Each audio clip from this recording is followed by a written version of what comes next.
সারা দেশের নেই ঐতিহ্য সমৃদ্ধ ঝিনাইদহ জেলায় জাতীয় নির্বাচন এবং গণভোটটি অত্যন্ত শান্তিপূর্ণভাবে এবং একটা ফেস্টিভ বা উৎসব ঘন পরিবেশে এটি অনুষ্ঠিত হয়েছে। আমরা দেখেছি যে বিশেষ করে নারী ভোটারদের উপস্থিতিটা ছিল চোখে পড়ার মতো, এবং যারা নাকি সনাতন ধর্মাবলম্বী তাদের উপস্থিতি সেটাও খুবই আশাব্যঞ্জক। আর আমাদের সার্বিক আইন শৃঙ্খলা ভালো ছিল।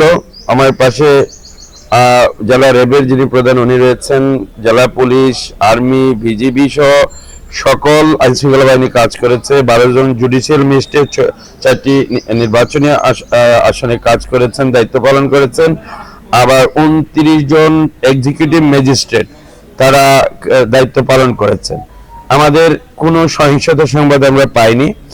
আমাদের প্রতিটি কেন্দ্রে আমাদের সম্মানিত ভোটারগণ তাদের ভোটাধিকার প্রয়োগ করেছেন এবং তাদের কাছে এটি উপভোগ্য ছিল, এবং আমরা জনশৃঙ্খলা রক্ষা করতে সক্ষম হয়েছি। এবং এই নির্বাচনটি একটা ভালো নির্বাচনের উদাহরণ হয়ে থাকবে।